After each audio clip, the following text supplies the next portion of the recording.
Chapter 22. An oracle concerning the Valley of Vision. What troubles you now that you have all gone up on the roofs, O town full of commotion, O city of tumult and revelry?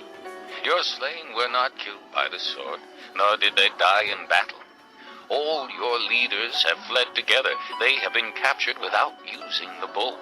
All you who were caught were taken prisoner together, having fled while the enemy was still far away.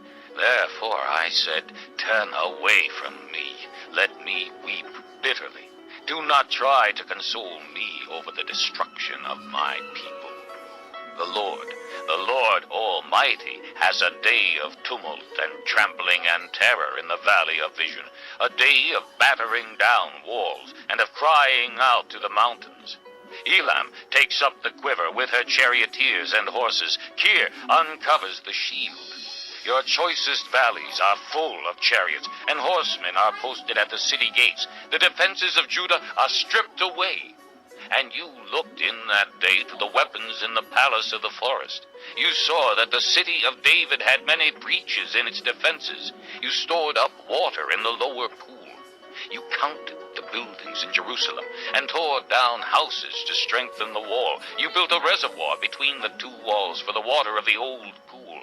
But you did not look to the one who made it, or have regard for the one who planned it long ago. The Lord Almighty called you on that day to weep and to wail, to tear out your hair and put on sackcloth. But see, there is joy and revelry, slaughtering of cattle and killing of sheep, eating of meat and drinking of wine. Let us eat and drink, you say, for tomorrow we die. The Lord Almighty has revealed this in my hearing. Till your dying day, this sin will not be atoned for, says the Lord Almighty. This is what the Lord Almighty says. Go, say to this steward, to Shebna, who is in charge of the palace, what are you doing here? And who gave you permission to cut out a grave for yourself here, hewing your grave on the height, and chiseling your resting place in the rock? Beware, the Lord is about to take firm hold of you and hurl you away, O you mighty man. He will roll you up tightly like a ball and throw you into a large country. There you will die, and there your splendid chariots will remain, you disgrace to your master's house. I will depose you from your office, and you will be ousted from your position. In that day I will summon my servant Eliakim, son of Hilkiah. I will clothe him with your robe, and fasten your sash around him, and hand your authority over to him. He will be a father to those who live in Jerusalem, and to the house of Judah. I will place on his shoulder the key to the house of David. What he opens, no one can shut, and what he shuts, no one can open. I will drive him like a peg into a firm place. He will be a seat of honor for the house of his father. All the glory of his family will hang on him, its offspring and offshoots, all its lesser vessels, from the bowls to all the jars. In that day, declares the Lord Almighty, the peg driven into the firm place will give way. It will be sheared off and will fall, and the load hanging on it will be cut down. The Lord has spoken.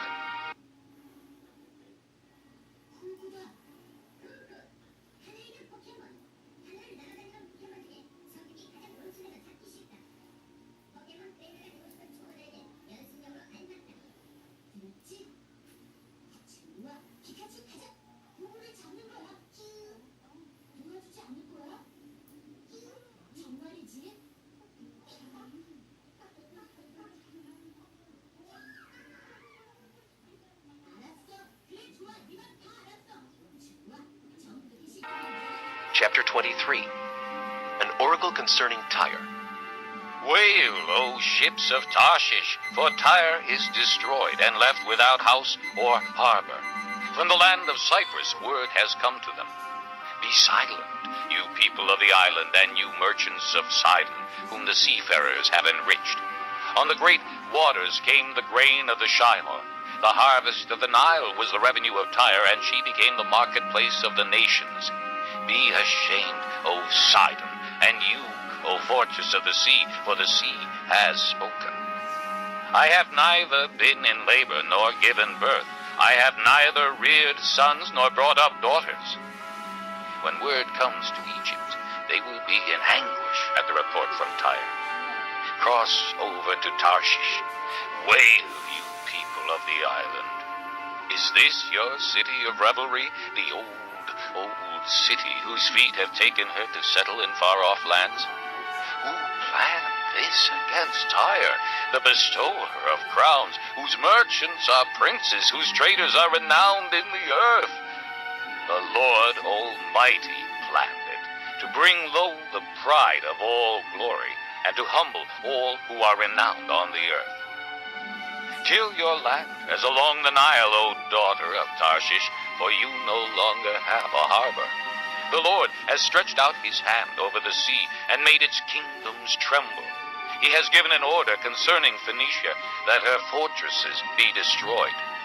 He said, "No more of your reveling, O virgin daughter of Sidon, now crushed. Up, cross over to Cyprus. Even there you will find no rest. Look at the land of the Babylonians, this people that is now of no account. The Assyrians have made it a place for desert creatures. They raised up their siege towers. They stripped its fortresses bare and turned it into a ruin. Wail, you ships of Tarshish, your fortress is destroyed." At that time, Tyre will be forgotten for 70 years, the span of a king's life. But at the end of these 70 years, it will happen to Tyre as in the song of the prostitute. Take up a harp, walk through the city, O prostitute forgotten. Play the harp well, sing many a song, so that you will be remembered. At the end of 70 years, the Lord will deal with Tyre. She will return to her hire as a prostitute, and will ply her trade with all the kingdoms on the face of the earth. Yet her profit and her earnings will be set apart for the Lord. They will not be stored up or hoarded. Her profits will go to those who live before the Lord, for abundant food and fine clothes.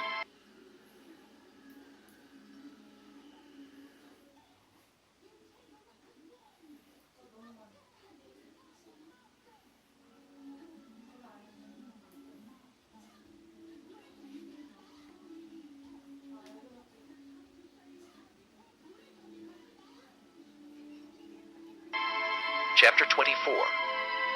See, the Lord is going to lay waste the earth and devastate it. He will ruin its face and scatter its inhabitants.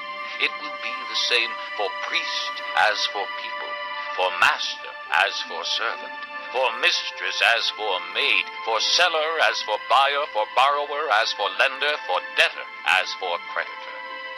The earth will be completely laid waste and totally plundered. The Lord has spoken this word. The earth dries up and withers. The world languishes and withers. The exalted of the earth languish. The earth is defiled by its people. They have disobeyed the laws, violated the statutes, and broken the everlasting covenant. Therefore a curse consumes the earth. Its people must bear their guilt. Therefore earth's inhabitants are burned up, and very are left.